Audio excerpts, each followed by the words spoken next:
আসসালামু আলাইকুম। একবার ঈসা আলাইহিস সালাম তার সঙ্গীদেরকে বলেন, তোমরা কি আল্লাহর জন্য ৩০ দিন রোজা রাখতে পারবে? এরপর তোমরা তার কাছে যা চাইবে তাই পাবে। কেননা কাজের প্রতিদান দেওয়া তার উপরই আবশ্যক, যার জন্য কাজ করা হয়। তার কথা মতো সবাই ৩০ দিন রোজা রাখে। এরপর তারা বলে, হে ঈসা, আপনি তো বলেছিলেন কাজের প্রতিদান তিনিই দিবেন, যার জন্য কাজ করা হবে।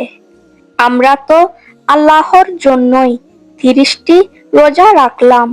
সাধারণত কোনো মানুষের জন্য কাজ করলে কাজ শেষে তিনি খাবার খাওয়ান, তো আল্লাহ কি পারবেন আমাদের জন্য আকাশ থেকে খাবার পাঠাতে? ঈসা আলাইহিস সালাম বললেন, এমন দাবি তোমরা করো না, এটা তোমাদের জন্য নতুন কোনো পরীক্ষা হয়ে দাঁড়াবে। কিন্তু তারা ছিল নাছোড় বান্দা।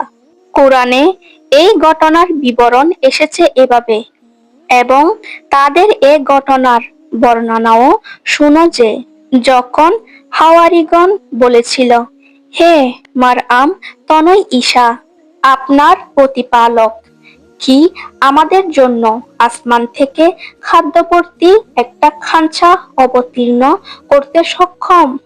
ঈসা বলল, আল্লাহকে ভয় করো যদি তোমরা মুমিন হও। তারা বলল, আমরা চাই তা থেকে খাবো এবং আমাদের অন্তর পরিপূর্ণ প্রশান্তি লাভ করবে।